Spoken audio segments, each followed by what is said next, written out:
Okay, so today we're going to be changing out the furnace filter.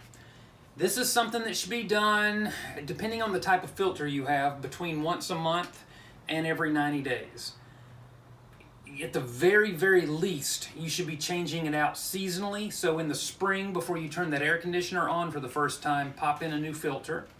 In the fall, before you turn the heat on for the first time, put in a fresh filter. If you have a lot of pets, or maybe you or your children have allergies, you might want to change them out more often. And honestly, it will save you money in the long run on your utility bills, because every bit of air that circulates through your house passes through one of these filters. So the fan that's blowing the air through, if it's blowing it through an unobstructed clean filter, will not have to work as hard as if your filter is just matted down with dust and pet dander and stuff like that.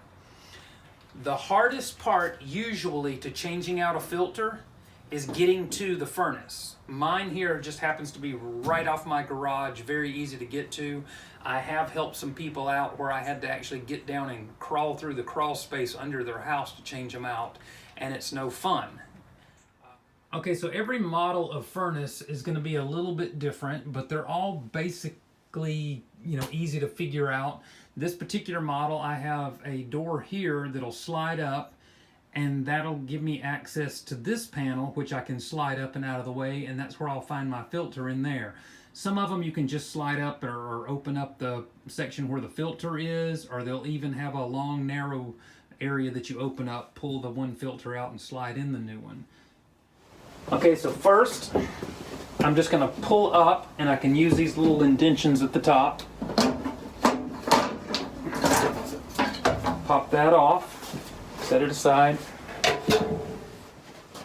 And then the middle section, once again, pulls up, and take it and set it aside.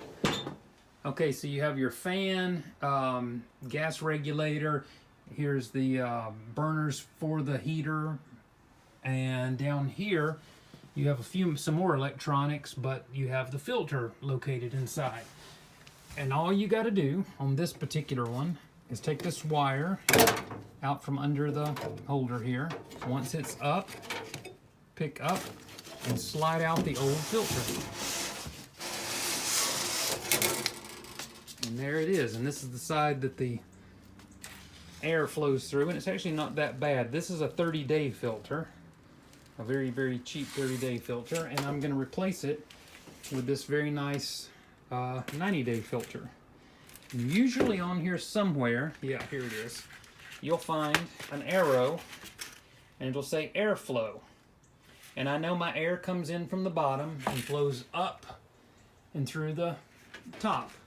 So I will place the filter in so that the air flow arrow will then point up. All right, so I'm going to hold the wire up and out of the way. I'm going to insert the filter. And I'm being a little careful not to tear, although they're pretty tough. Some of them can be. And I want to make sure there's a hole down there. I want to cover that hole completely.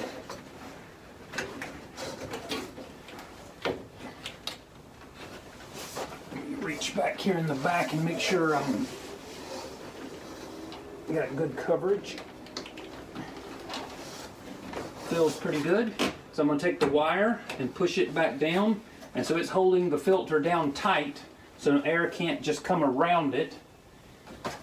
And that's really all there is to it. Oh, by the way, when I took this panel off, you might have noticed I didn't turn any electricity off. This plunger switch here, it came out, which turned the power off to the furnace. So it kind of has a built-in safety net. Anyway, set that back up, slide it down snug, make sure it's in there good. Take the next one and do the same thing. And that's it. That was all there is to it. I'll just take this one and throw it in the garbage can and be done with it. Thanks for watching.